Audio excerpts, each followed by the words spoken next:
Olá, seja muito bem-vindo a mais uma edição do podcast Marcados pelo Sucesso, aqui pelo nosso canal do YouTube e também pelo nosso canal aí no Spotify, né? Você pode escutar no Spotify os novos episódios sempre a partir de sexta-feira, meio-dia. Gente, hoje eu estou aqui com ela, que é a rainha da internet quando se fala em venda de maquiagem, a Virtual Make, né? Ela já atendeu mais de 100 mil clientes, conseguiu arrumar um tempo para vir conversar com a gente. É mentora também, enfim, a gente vai bater um papo bem bacana com ela. Kátia Caetano, obrigado por ter aceito o nosso convite. Eu que agradeço, Bruno. Obrigado, seja É um bem-vinda. prazer estar aqui com você, com vocês. A gente vai compartilhar um pouquinho dessa história, que ela não é só minha. Eu sei que tem muita gente por aí que precisa ouvir para poder destravar, assim como eu destravei há anos atrás, no Legal. empreendedorismo. Que bacana. Então vamos começar daí. Qual que era o cenário antes de você destravar? O que estava travado? Como é que foi isso? Bruno, eu costumo falar que as pessoas começam a empreender ou por um sonho ou por uma necessidade. Sim. O meu foi por uma necessidade. Eu trabalhava numa empresa privada há 12 anos, tinha um bom cargo. Tinha acabado de ter a minha filha, ela estava com 1 aninho, e nesse momento eu saí da empresa, fui desligada. E foi um baque para mim, porque minha filha era muito pequena. Neste mesmo momento, o meu casamento ficou balançado e eu me separei. E aí eu voltei para casa dos meus pais, uma criança de 1 ano. E aí eu falei, não, tudo bem, eu sou autossuficiente, eu vou conquistar um outro emprego, a nova posição, eu tenho capacidade. E aí eu descobri que eu estava grávida da minha segunda filha. A Larissa é a primeira ou a segunda? Não, a Lara trabalha com a Lara gente. trabalha, desculpa. A Lara trabalha. É tipo filha também, né? Mas, É assim, filha da empresa, filha filha da do empresa, coração. Eu tenho a Vitória é a primeira. Tá. Vitória agora tá com 15, mas nessa época ela tinha 1 ano. Tá. E a Isabelle, que acabou de fazer 13, elas têm 1 Legal. ano e 8 meses de diferença. E aí eu falei, bacana, agora eu estou desempregada, com uma bebê de 1 ano, grávida, morando na casa dos meus pais, o meu chão caiu. Meu chão caiu. Desculpa a pergunta, você tinha quantos anos nessa época? 28. 28, super nova. 28 anos. E foi neste momento em que eu me peguei ainda mais à fé que eu já tenho. A minha primeira filha, com 25 dias, ela teve um traumatismo craniano encefálico, hemorrágico. E todos os meus valores e a minha crença ali foi estabelecida, porque a minha fé foi tão grande e que ela recebeu uma cura. De um dia, quando eu saí da UTI, a médica falou, olha, não tem o que fazer, a hemorragia é muito extensa, a gente tem que aguardar até amanhã. E eu passei a noite orando. Eu não tinha nenhuma religião, eu só sabia que Deus existia. E no outro dia, quando eu cheguei, a médica falou, eu não sei dizer, mas a gente repetiu a tomografia e não tem mais hemorragia. Amém. Então, a minha primeira filha veio para trazer minha fé. E a minha segunda filha veio para trazer o empreendedorismo, porque na necessidade, minha mãe fazia bolo e eu falei, vou vender bolo de pote na rua. É o que eu tenho. Uau. E aí eu, gravidinha, minha bebezinha de 1 ano, com potinho e vendendo bolo de pote nas empresas. Sempre fui comunicativa, sempre gostei de vender e isso não foi um problema. E eu brinco, Bruno, que aí o bichinho do empreendedorismo me picou. Sim. A vida caminhou, meu casamento foi restaurado, minhas filhas estavam bem, crescendo, com saúde. O meu marido tem a serralheria até hoje, a 3Rs, já há 15 anos. Tá. Eu comecei a trabalhar com ele. Mas no momento de crise, assim, do comércio, e trabalhar com o marido...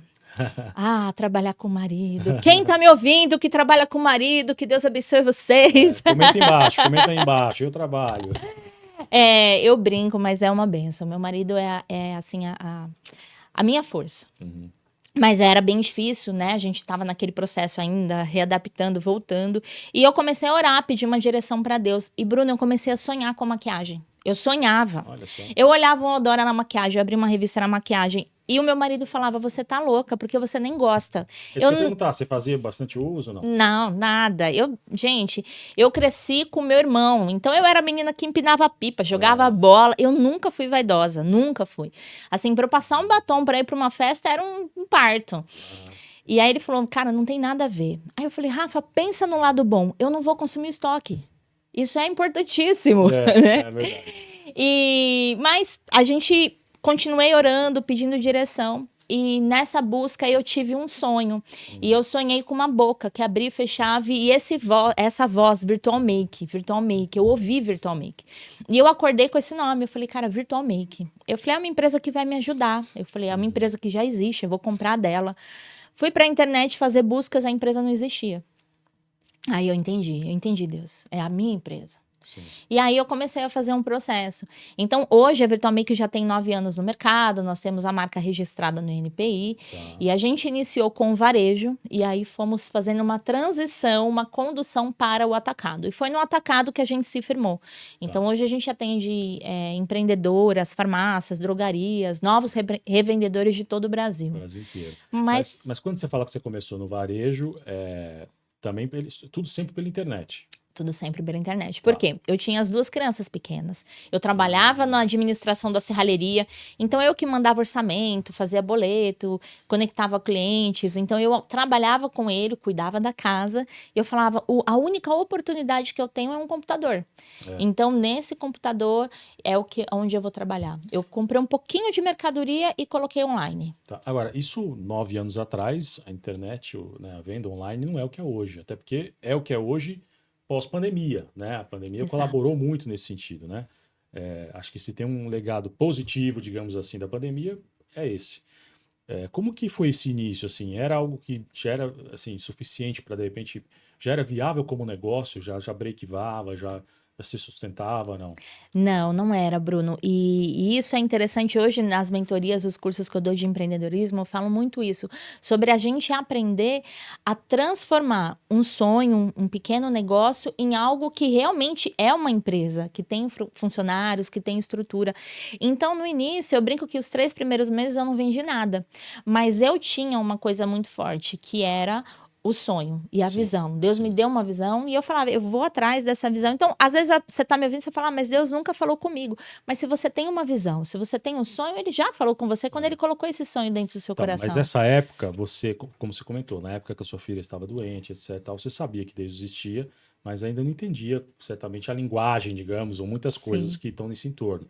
Nessa época você já estava entendendo, você já tinha buscado a Deus um pouco mais, a palavra, etc. Já estava entendendo. Eu comecei a frequentar uma igreja. Hoje eu sou evangélica, frequento uma igreja aqui em Guarulhos.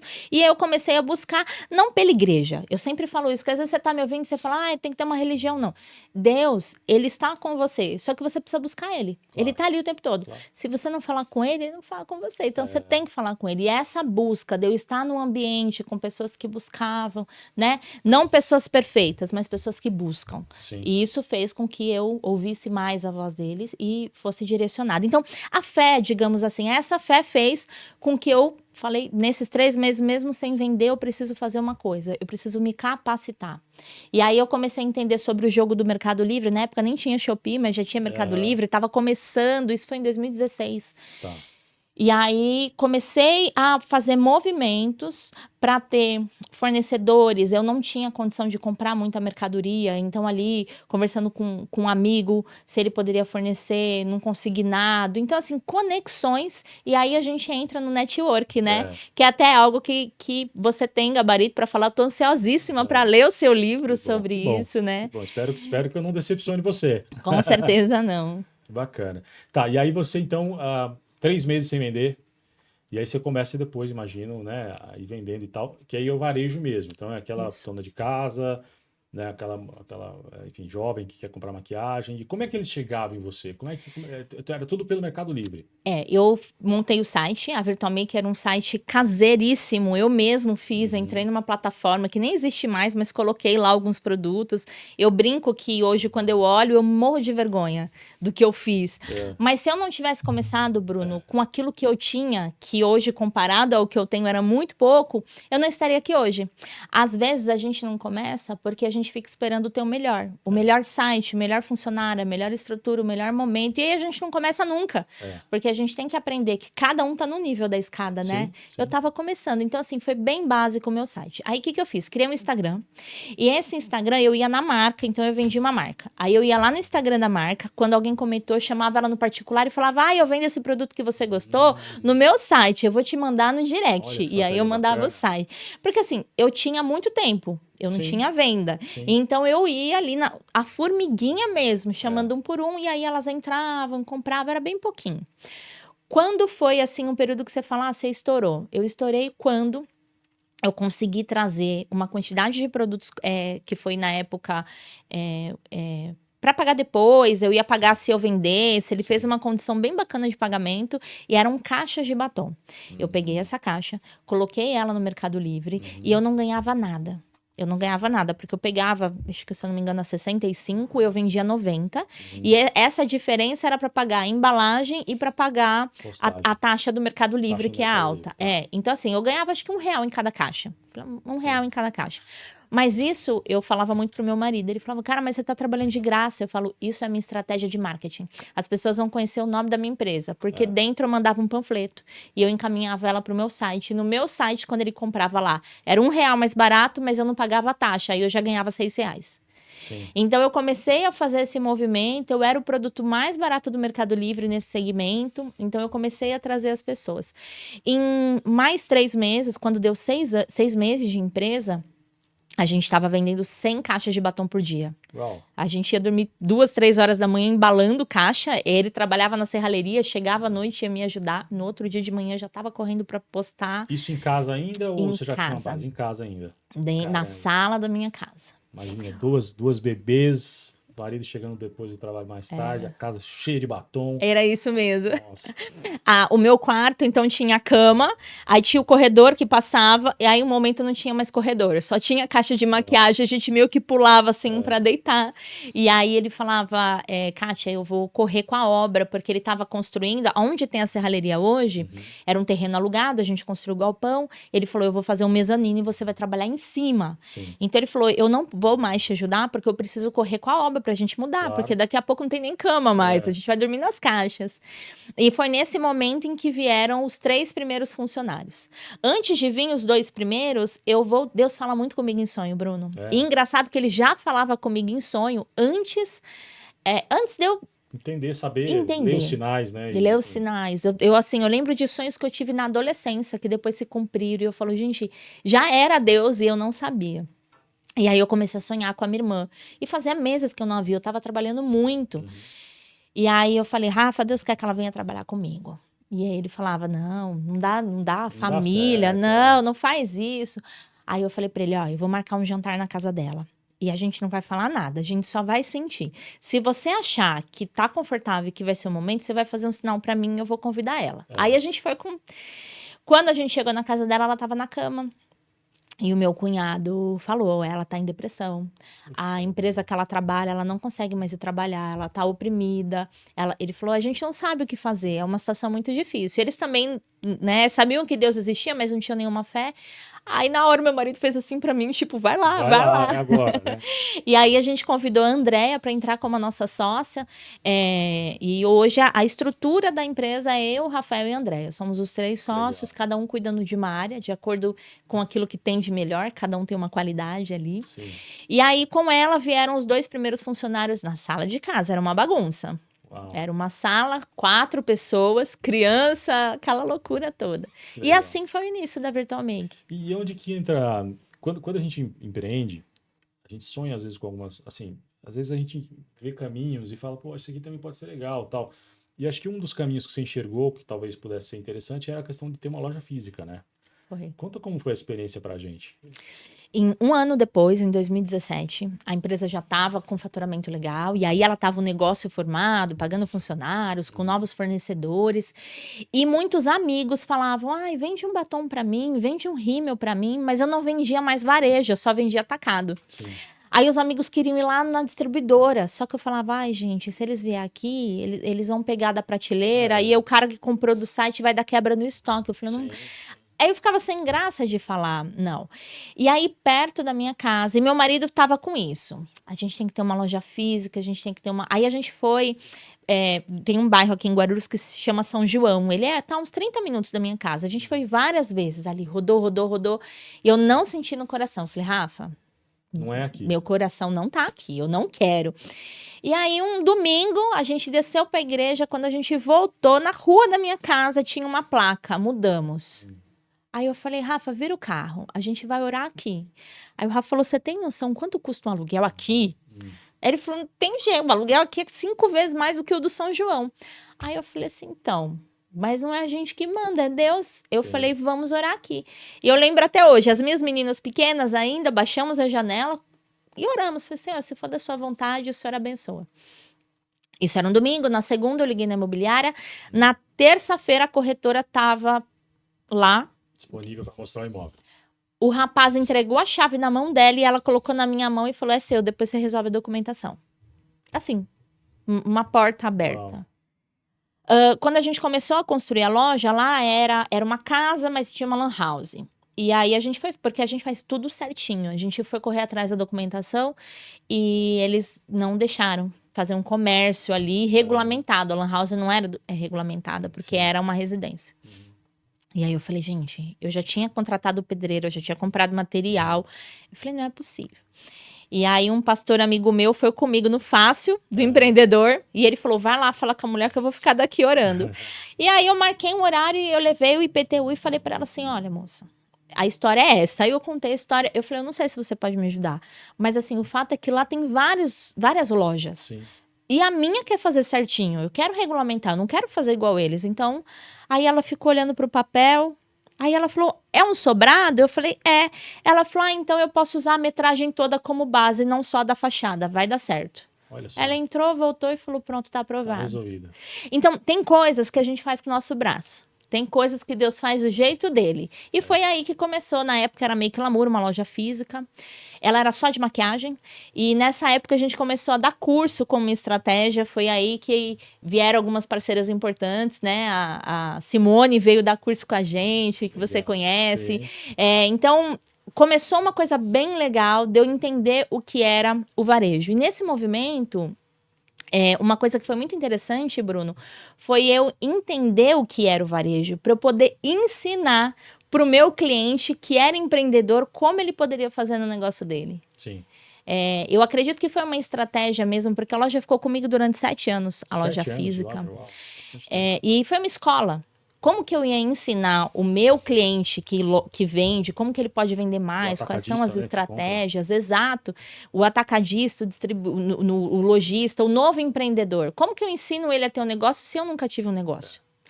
Eu tenho um querido amigo que ele é conhecido como Papa do Varejo, assim, né? O nome dele é Marcos Gouveia de Souza. Depois você pesquisa. Tem 30 anos de história no varejo, ajudando a Magazine Luiza, Riachuelo, Bacana. enfim. E ele fala que nada substitui a barriga no balcão. Exato. Ele sempre falou isso. Assim, a gente teve a oportunidade de trabalhar juntos um período.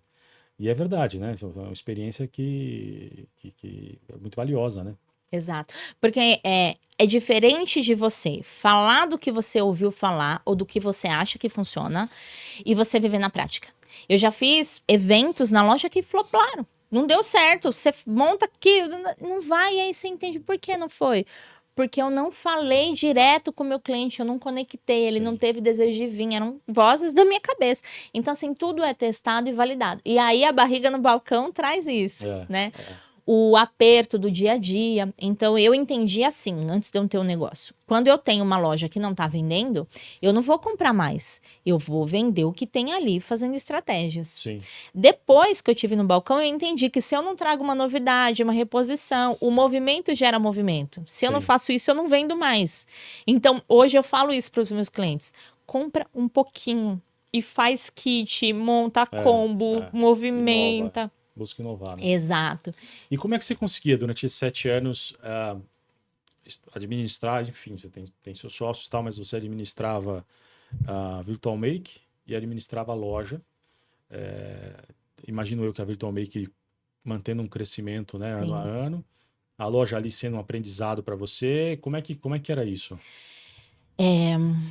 Eu brinco, né? As pessoas falam, ai, como que você conseguiu fazer tudo perfeito? Eu falo, gente, eu não fiz perfeito, tá? E uma das coisas que eu acho que me ajudou muito foi não ter tanta culpa.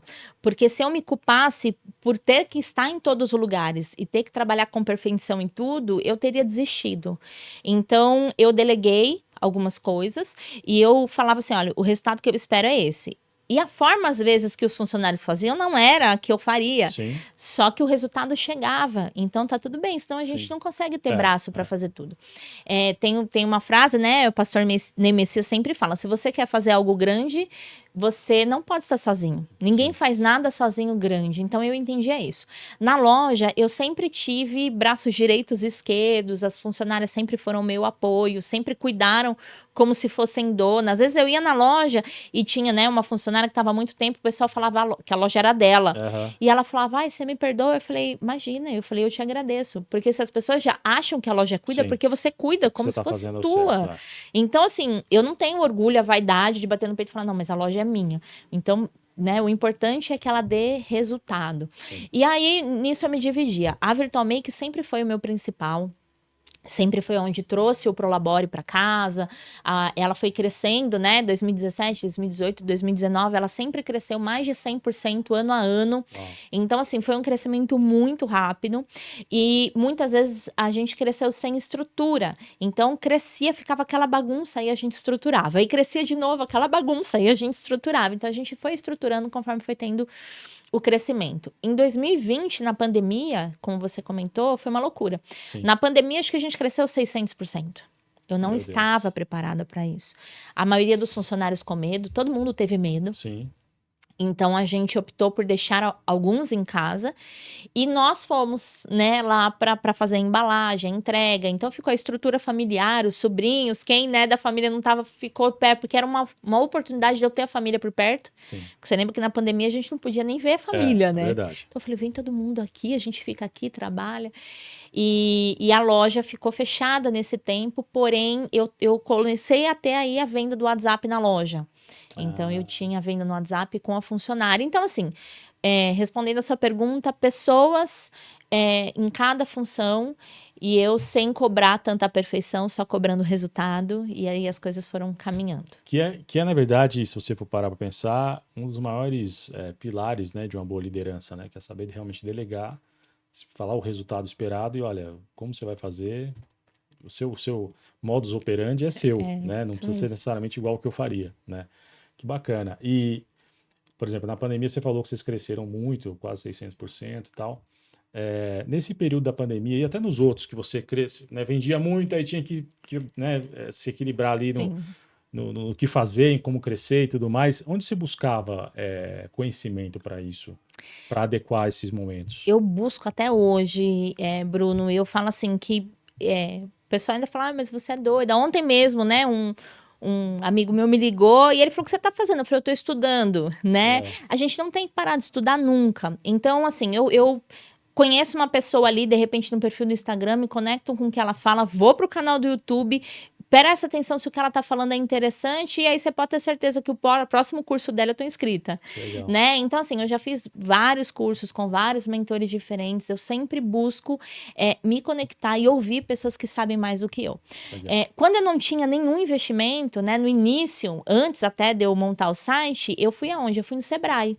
Eu não tinha dinheiro, eu falei, o Sebrae tem curso. Aí eu paguei um bem baratinho e fiz um curso lá, como ter sua loja online. Me conectei a pessoas. Sim. E aí continua valendo a questão do networking. Network, Até hoje eu converso com as pessoas que me deram os primeiros cursos há 9 anos atrás.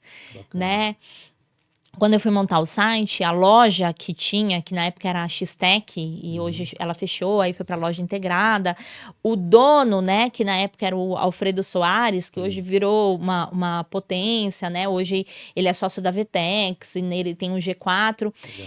Na época eu lembro que tinha um WhatsApp ali no rodapé, eu mandei um WhatsApp para aquele e falei, amigo, eu tô montando e eu não sei, me ajuda. E ele me respondeu e ele me ajudou. Então eu falo, você não ter vergonha de falar que você não sabe. Sim. Né? E aí você começa a aprender, você tira o orgulho e senta na posição de aluno. Eu preciso aprender. E essa posição eu tô até hoje. Nossa, eu sei que... Eu brinco, tem aquela frase que fala, quanto mais eu sei que eu não sei. Então eu sei que eu preciso aprender muito sobre várias coisas e até hoje tudo é assim. E aí você percebe o quão essa geração, né, de, sei lá, de 2, 3 gerações para cá, o quão são privilegiados, né? Porque hoje você, vamos supor, eu não sei, eu quero saber como funciona uma câmera para poder montar um podcast. Cara, hoje em dia você tem acesso na internet. Exato. Que te forma, se você Tutorial prestar atenção, de tudo. Tutorial de tudo. Então, na minha época, enfim, eu tenho 44, Eu lembro de A nossa época. A nossa época. Eu lembro de ter que estudar na Barça, na Larousse, enfim, Na biblioteca, porque a gente não tinha em casa, né? Dicionário Aurélio, né? Hoje em É, dia está tudo ali, tudo, né? Você chegou, a gente estava falando com o Rodrigo aqui, da produção, do negócio do chat GPT, né? Enfim, então, sim, hoje em dia é muito mais fácil. Só não faz realmente quem não tiver interesse mesmo em fazer, né? exato. É a era do conhecimento. E só não vai ter conhecimento quem não tiver interesse de ter É, conhecimento. Vindo para cá, aqui perto do estúdio tem uma biblioteca. E era a biblioteca que eu ia quando eu era criança. E aí eu comentei até com a Larissa. Eu falei, Larissa, para eu poder estudar, eu tinha que vir na biblioteca. E detalhe, não podia tirar xerox dos livros. A gente tinha que fazer tudo tinha que manuscrito. copiar. E hoje as minhas filhas, quando vão fazer um trabalho, elas já falaram para mim, mãe, divide a senha do chat GPT pago, que ele é melhor que o gratuito. Eu falei, vocês estão doidas. É, O nosso desafio, até como pais, é ensinar essa geração que eles precisam sim utilizar a inteligência artificial a favor, porém sem perder a inteligência humana. sim. Senão eles ficam refém ali, sabe? Então, não. Eu brinco com elas. Ontem mesmo elas fizeram um trabalho, copiaram, e aí eu falei, qual que era o tema? Ela falou. Eu falei, o que que significa? Ela ficou olhando, eu falei, então você vai ler que eu vou perguntar de novo. Eu vou perguntar tudo que tá escrito aí de novo e você vai me responder sem ler. Sim. Mas por quê? O conhecimento, apesar dele ser fácil, ele precisa ser enrustido em nós, como uma Ele precisa inteligência, ficar né? retido, né? Senão Exato. você não tem como aplicar isso depois, né? Exato. Agora, falando um pouco mais da empresa em si, alguns números hoje, por exemplo, quantas vendas você faz hoje, por exemplo, por mês? Quantos clientes você atende no sentido de CNPJs diferentes, por exemplo? Fala um pouco disso para nós. Legal. Bom, aí eu vou voltar só um pouquinho na pandemia, Claro. que foi quando a gente explodiu, Tá. 600% de crescimento. A gente vendeu assim, eu ainda falei, meu Deus, o que é isso? E nesse momento, Bruno, eu tive a seguinte sensação: tô rica. Cheguei no lugar que eu tinha que estar e tá tudo maravilhoso. Sim. E foi aí aonde eu falhei. Falei muito. Porque eu comecei a ter atitudes não planejadas. Então vamos comprar isso, vamos comprar aquilo. Impulsivas, né? Aumenta, e contrata, e gasta, e faz. E a receita gigante também virou uma despesa gigante. E de 2020 para cá, eu brinco, né? O pessoal fala que quebrou. Eu falo assim, a empresa não quebrou, mas ela desestruturou. Então, logo depois de 2020, todos os meus concorrentes foram para online. Todos. Então, a concorrência que eu não tinha, o oceano azul que eu nadava, em 2021 não tinha mais. Isso fez com que as vendas também caíssem 600%, né? Da mesma forma, então foi o pico, subiu e cresceu. E aí, a partir disso, a gente começou um novo modelo da empresa. Uma empresa que olha para a gestão. Então, hoje, cada cliente, ele vale. A gente acompanha o CAC, que é o custo da aquisição do cliente. Sim. E a gente também acompanha o LTV, que é o tempo que ele fica conosco e quanto ele gasta nesse tempo na unha. Sim. E aí, o cuidado e o carinho que eu já tinha com o cliente, eles ficaram ainda mais fortes. E hoje a gente tem feito um trabalho que, apesar disso, muitos concorrentes que tinha naquela época pós-pandemia quebraram, saíram da internet e a gente continua lá, porque o nosso modelo de gestão mudou. Hoje a gente tem em torno de 2.500 pedidos, né, por mês dentro do atacado. Hoje a gente atende farmácias, perfumarias, lojistas e 80% dos nossos clientes são novos empreendedores. Novos empreendedores. São mulheres que querem empreender e não sabem. Aí elas deparam comigo contando a minha história e falando, olha, você pode comprar um kit revenda e começar a sua empresa com R$200. E aí você começa a vender para os amigos, você põe na internet. E dentro até do nosso Instagram, a gente tem uma postagem que tem alguns comentários de clientes e tem várias clientes que falam, eu comecei com um kit revenda e hoje eu tenho a minha loja. Eu não acreditava em mim, hoje eu confio. Então, mais do que os números, do que o faturamento ele é expressivo, mas mais do que tudo isso, usar o que deu certo, o que deu errado, aonde eu acertei, aonde eu falhei. E eu falei muito ao longo desse tempo, para poder ajudar novas pessoas a poder falar, olha, você não precisa errar onde eu errei.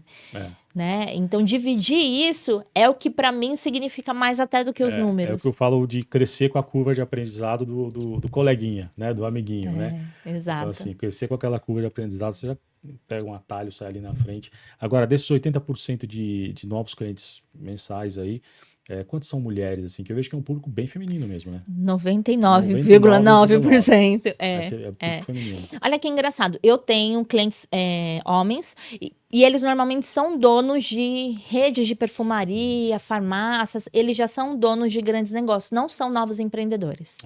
Ao longo desse tempo, eu não me lembro de um novo empreendedor, um homem que falou, quero vender maquiagem.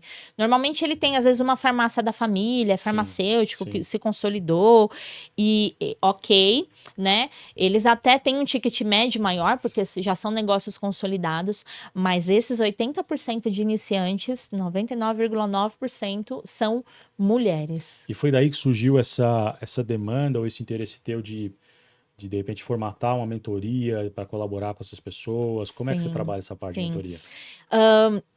Eu sempre gostei de dividir na internet, falar o que dava certo, o que dava errado.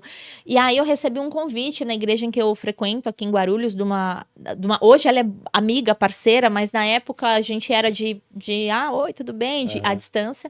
E ela me mandou uma mensagem falando, olha, eu tenho um projeto e Deus me mostrou você. E eu quero te contar.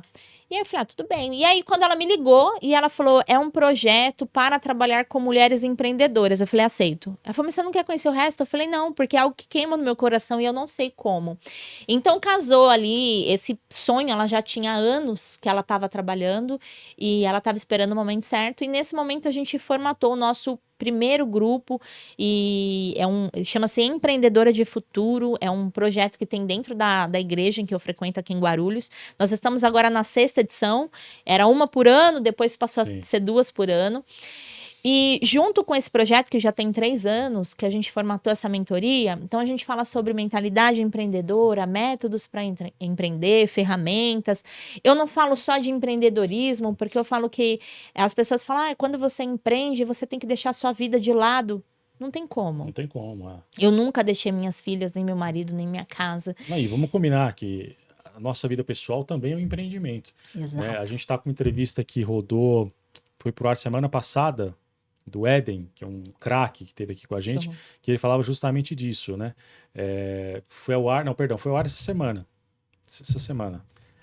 Que ele falou justamente disso, que a família, que ele passou a pensar diferente a família quando ele falou, olha, eu tenho que me dedicar à minha família como eu me dedico aos meus negócios. Exatamente. Então aqui eu tenho que ter gestão, aqui eu tenho que ter, sabe, o tempo de escuta, enfim, aprendizados, etc, né, avaliações e tudo mais. É isso mesmo. Não tem como você desvincular. Até porque se você desvincula, você perde. Tem uma frase que eu gosto que ela fala assim, que lugares não ocupados são ocupados por outras pessoas.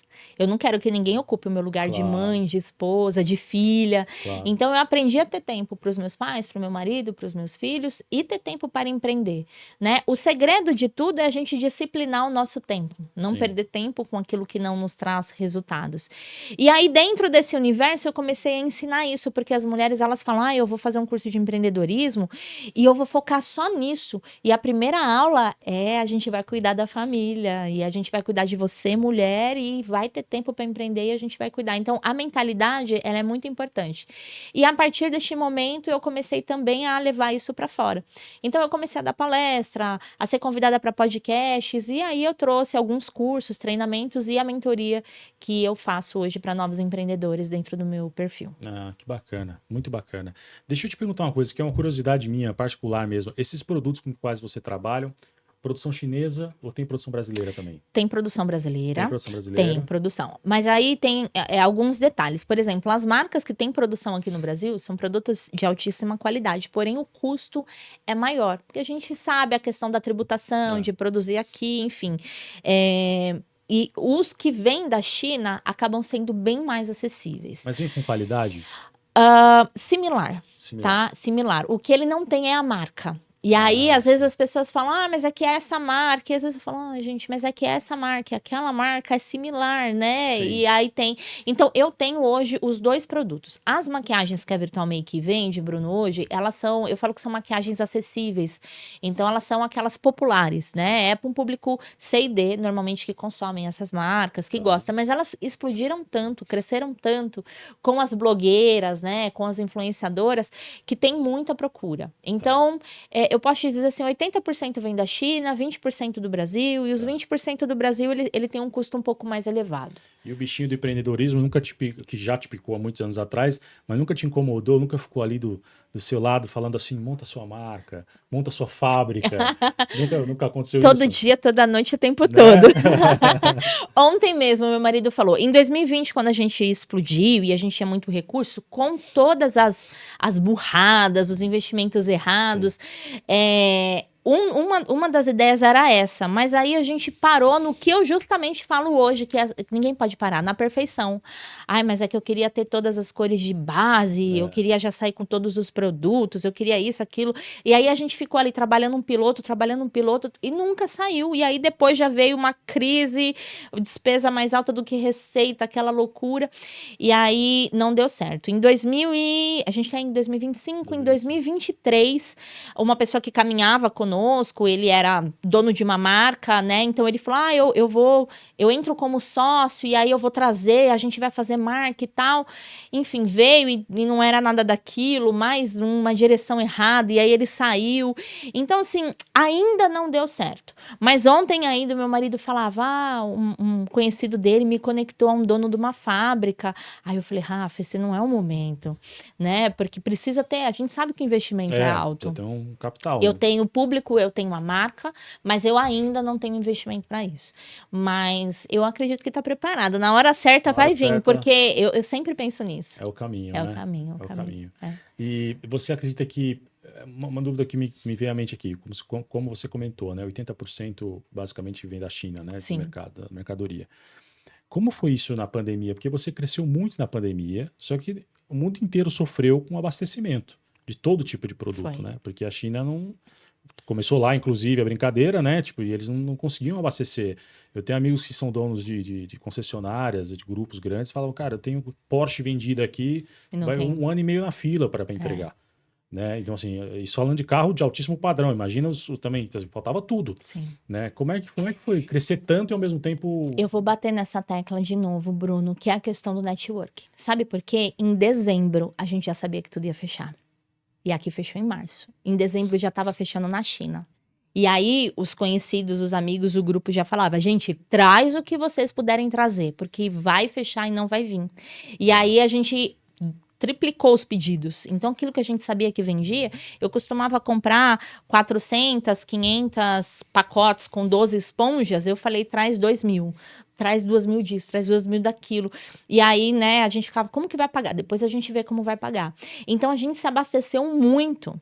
Só que em março, eu lembro até hoje do dia 18 de março, quando fechou tudo, a gente não sabia que a internet ia explodir. A gente também entrou em desespero. Eu lembro numa reunião, eu, a minha irmã e o meu esposo, que são os meus sócios, eu chorava. Eu falava, Deus, eu tenho uma dívida gigante. E agora? A loja fechou, tudo fechou. A gente não tem recurso para pagar. 18 de março. Dia 25 de março, tinha entrado 60 mil de pedido em um dia. E a média era 12 mil. E aí a gente tá vendendo. Tá vendendo muito. Por quê? 25 de março estava toda fechada. Nenhum dos meus concorrentes estava na internet. Eu tinha todo o processo de venda consolidado e eu tinha mercadoria. Tinha estoque. Só que isso foi uma estratégia que meses atrás, por conta de ter network, estar em grupo com pessoas, estar ouvindo, fez a estratégia vir. A vida do empreendedor é cheia de altos e baixos, então a gente chora muito, depois a gente comemora muito, né? E foi assim, então eu tinha muito estoque. E isso fez com que a gente ficasse ali uns 3 meses vendendo estoque, e depois de 3 meses a China já estava trazendo de novo. Sim. Então foi tranquilo para a gente esse período. Bom, o que você comentou agora, essa estratégia, né, esse insight que vocês tiveram de trazer estoque antes, ter informação. Primeiro que, como jornalista, 25 anos de profissão, eu falo que informação é poder, né? Isso mesmo. Então, assim, não tem... E você só consegue informação com networking. Então, assim... Exato. É ali que está né, a informação privilegiada na frente, né? Mas me lembrou muito, e eu queria deixar aqui como dica para quem está assistindo a gente, tem uma série do History Channel chamado Gigantes da Indústria. Não sei se você já assistiu. Não achei. Eles contam, tem uns gigantes da indústria, o americano, que é o original, né? Que fala a história do JP Morgan, enfim, de vários caras grandes. E tem do Brasil. Fizeram também os gigantes do Brasil. E lá conta a história, por exemplo, do Francesco... Qual é o sobrenome dele agora? Me fugiu. Do Matarazzo. Francesco Matarazzo. E aí eu lembrei de uma passagem da história dele que foi bem parecido com isso. Eles descobriram que ia ter, os Estados Unidos ia entrar em guerra com não sei quem, não sei o que tal, poxa, e eles traziam farinha de fora. Cara, como é que a gente vai fazer? E aí ele foi, antes de todo mundo, ele foi na Argentina, costurou um acordo com a Argentina e estocou farinha aqui até dizer Olha chega. só. E aí todos os amigos dele, que era tipo uma associação de comerciantes, que falavam que aquilo era um plano de maluco, foram todos comprar dele depois farinha. Olha só. Você Então, vê a assim, estratégia. assistam, procurem, tem no YouTube, Gigantes do Brasil, e também recomendo os Gigantes da Indústria, que são lições importantíssimas, com a qualidade que o History Channel tem, que é excepcional Incrível. de criar nessas séries e tudo mais. Então, parabéns por essa visão que vocês Obrigada. tiveram, e coragem, né? Porque, imagina, de repente você vai criar estoque sem saber o que vai acontecer. Exato. Porque foi algo que ninguém sabia o que ia acontecer, né? Não. Eu estava nos Estados Unidos na época morando lá, voltei em maio, durante a pandemia. Lá começou a fechar em janeiro. Então, em janeiro virou o ano, começou a fechar, né? Mas é como você falou, em dezembro a China já estava, Já estava fechada. né? E no Brasil teve até aquela polêmica na época, né? De deixar rolar o carnaval, né? E Exatamente. que com certeza colaborou para piorar a situação, Sim. né? Então esperaram o carnaval, foi lá fevereiro, março, não sei, e piorou bastante, né? Verdade. Que bacana, que bacana. E aí, essa coisa do concorrente. Hoje, por exemplo, porque eu fico imaginando assim, muita gente que te acompanha, por exemplo, no Instagram, eu já vi vídeos seus, que você faz vídeo ali onde tem seu estoque nas estantes e tal, Sim, não sei o quê. sim. Então, às vezes a pessoa em casa tá assistindo, tá falando, que bacana, então eu vou pegar um espaço, um quintal, uma garagem, vou pôr aqui, vou comprar, vou colocar para vender, vou fazer um site e tal. E não é bem assim, né? Não. Hoje, para poder vender o que você vende hoje, 2.500 tickets, é isso? 2.500 Isso, pedidos. 2.500 pedidos por mês, Sim. você tem que ter um back-office absurdo. E aí não só de time, de gestão, de postagem do material, etc e tal, mas principalmente de comunicação, né? De tráfego pago, etc. Isso, tudo isso você faz em casa? Como funciona isso? Então, eu brinco que assim, a pandemia ela ficou, né, o pré e o pós. Antes da pandemia, era em casa. Então, assim, nem precisava investir muito, era um oceano azul, como eu falei. Então, o tráfego pago não era necessário, a gente tinha para as redes sociais, para elas poderem ser impulsionadas. Agora, Google, eu apareci organicamente ali nos primeiros anúncios, bem tranquilo. Logo depois da pandemia, com a concorrência. Sim. A gente precisou investir e hoje a gente investe um valor considerável, em torno de 6% do faturamento da empresa. Ele é revertido todo em tráfego. Sim. E eu tenho uma agência parceira, eles estão já há 4 anos comigo, então eles eram, logo depois da pandemia a gente já veio com eles são do Sul e eles fazem todo esse trabalho, né? Como você falou, informação é poder, eles fazem o trabalho do tráfego pago, tanto no Google como no Meta, e eles têm um dashboard assim completo, então as minhas informações do site, de usuários, de acesso, de produtos, de concorrência, elas são atualizadas hora a hora. Então, assim, é um mundo de gráficos em que eu falo, olha, eu quero olhar o que está acontecendo com o produto. Uma página tem tudo, eu quero olhar isso, aquilo. Então, a gente anda lado a lado, a informação e o investimento. Porque investimento sem informação é jogar dinheiro fora. E hoje eu joguei muito nesses anos. E faz parte do então, processo também, né? Assim, é o aprendizado, né? Em alguns estágios você paga para aprender, Exato, então não tem como ser diferente. Então, hoje o investimento ele é bem alto. Hoje, muitas pessoas falam, assim como eu, quando comecei o e-commerce há 9 anos atrás, eu achava que era também, eu vou ter um site, vou botar uma foto e vai vender sozinho. A gente tem que pensar assim, que a internet, ela é a rua mais movimentada do mundo. E por ela ser a rua mais movimentada, ela também é muito movimentada de concorrente. Então, vamos supor, você vai ali na José Paulino, visitar as lojas ali do centro de São Paulo. Para você conhecer outra loja, você tem que sair daquela, procurar outra e entrar na internet, é um clique. Então, você joga ali o nome do produto, vai aparecer um monte de loja. Então, é uma concorrência muito acirrada por preço. E aí, se você só tem a internet como uma estratégia de aparecer, você fica refém do preço do produto. Sim. O meu produto hoje, Bruno, ele é commodity. Então, assim, eu vendo uma outra marca, um produto que tem em todos os lugares. O lojista entra, vê, depois entra na outra, ele compra muitas vezes o que é mais barato. Sim. Por isso que eu falo que a estratégia de fidelização do cliente, foi até a minha tese na minha formação de administração, foi fidelização de cliente, e hoje eu vivo isso, porque eu falo, os clientes que eu tenho, a gente acompanha na unha mesmo. Tem um contato, tem um carinho, manda matéria do blog, entra em contato quando tem coisa nova.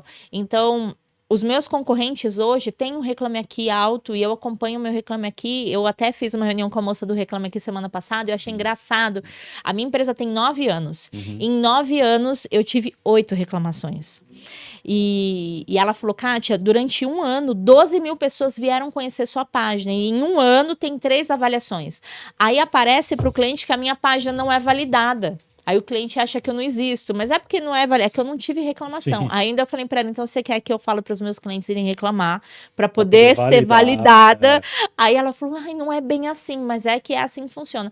O nosso cuidado é tão absurdo com o cliente que às vezes a gente faz coisa que nem a lei fala que a gente deveria fazer, mas a gente faz porque eu me coloco no lugar É dele. o over delivery que a gente fala, né? Tem que entregar sempre mais. Exato. Então, quando um cliente volta, ele sabe que não é só o preço, é a entrega, é o cuidado, é a excelência, é o carinho. Ele sabe que ele não vai ter dor de cabeça. E muitas vezes quem vende na internet não pensa nisso, né? Fala, eu vou vender e acabou. Não. Ai, tem uma cadeia toda por trás do vender e acabou, né? É verdade, é verdade. Puxa, que bacana. Kátia, a gente está chegando no final. Eu quero criar eu quero dar trabalho pro pessoal da produção. E aí eu tô criando aqui, vou criar agora um quadro que eu já estava com ele um pouco em mente, que é o seguinte: 5 minutos com Deus. Se você tiver 5 minutos com Deus, o que que você agradeceria e o que que você pediria para ele? Olha, eu tenho 5 minutos com Deus todos os dias. E a minha fala com ele é sempre a mesma. Eu agradeço porque, Bruno, com 13 anos, eu tentei tirar minha vida. Eu tomei muitos remédios, eu estava sozinha em casa e eu apaguei. E uma amiga de escola passou, e ela sentiu vontade de me ver. Ela estava no ônibus. E ela nunca tinha ido na minha casa, mas ela sabia que eu morava ali. E ela desceu do ônibus. E ela bateu na porta da minha casa. E ninguém abriu, porque eu estava desmaiada. E ela viu que o portão estava aberto e ela entrou. E ela viu que a porta da sala estava aberta e ela entrou. E ela me encontrou caindo no banheiro. E ela chamou socorro. E eu fui para o hospital e o médico falou que se levasse mais 2 horas, eu já teria absorvido toda a medicação, que era muito, e eu não teria resistido. Isso foi um milagre. Então eu agradeço a Deus todos os dias por ele não ter me deixado morrer ali, quando uma emoção da juventude, né, fez eu querer tirar tudo. E eu agradeço ele pela minha família, por ele ter curado a minha filha. Então, assim, eu tenho tantos livramentos na minha vida, tantos motivos para agradecer, que eu agradeço ele por estar viva. Por poder respirar, por poder ter saúde. São coisas que às vezes a gente olha para o bem material, a gente olha para o que a gente quer ter, a gente se cobra, a gente acha que o outro está sempre melhor e a gente esquece de agradecer. E eu sempre agradeço por tudo e eu sempre tenho um pedido para ele, que ele não tire a presença dele de mim, porque sem ele eu não sou nada. Eu sei que se ele estiver cuidando do meu coração, se ele estiver me guiando, eu volto a falar, os recursos materiais são bons e são consequências, mas não é isso. Semana passada eu estava, né, no momento de altos e baixos da empresa, repensando as dificuldades, né? E aí eu falei, Deus, o que o senhor quer que eu faça? Eu ainda estou no caminho certo? E aí uma ex-funcionária me mandou uma mensagem. Ela falou, olha, talvez você não saiba, mas foi uma das melhores empresas que eu trabalhei, porque eu estava num poço e você me tirou desse poço. E a fé que eu tenho hoje veio através de você. Então eu falo, eu estou onde ele quer que eu esteja. Então, se ele não me tirar a presença dele, eu tenho tudo. Que bacana. E o que você pediria? O que você pediria seria isso, para que ele não tire a presença dele Exato. de perto de você. Para que ele não afaste de mim a presença dele. Porque eu sei que se eu estiver, né, sendo guiada pelo Espírito Santo, eu vou estar no melhor lugar. A vontade dele, a Bíblia fala que a vontade dele é muito melhor do que a minha. Sim. A minha, muitas vezes, Bruno, ela é vaidade. Né? Em Eclesiastes, né? O rei Salomão já falava isso. No final da vida, depois de ter riquezas, mulheres, ter feito tudo, ele falava, tudo é vaidade. Quando é a minha vontade, ela é vaidade, ela é orgulho, ela é eu quero ter. E quando é a vontade de Deus, é o ser. Seja quem você nasceu para ser. E aí eu quero estar sempre com ele. Poxa, que legal. A gente não podia terminar melhor. Parabéns pela sua história, sua trajetória. Tenho certeza que foi enriquecedor para quem está nos assistindo, quem está nos ouvindo também pelo Spotify. Muito, muito prazer mesmo ter você aqui. Desejo ainda mais sucesso, ainda mais prosperidade e que você continue assim, temente a Deus e que tenho certeza que Ele vai abençoar cada vez mais, ainda mais a sua vida e seus negócios. Obrigada, Bruno. Foi uma alegria estar aqui com vocês, poder compartilhar um pouquinho dessa história.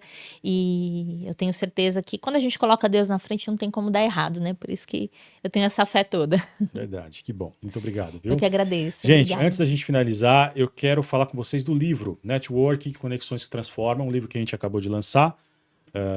Tive o prazer de contar com o prefácio do Carlos Wizard, que é um querido amigo, e com o pós-fácio do Dr. Paulo Zarra, que é fundador da Odonto Company, um dos maiores grupos, na verdade, o maior grupo do mundo hoje em dia de odontologia, né? A Uralsim faz parte do grupo, o Ortodontics também, enfim, são mais de 3 mil clínicas no Brasil inteiro.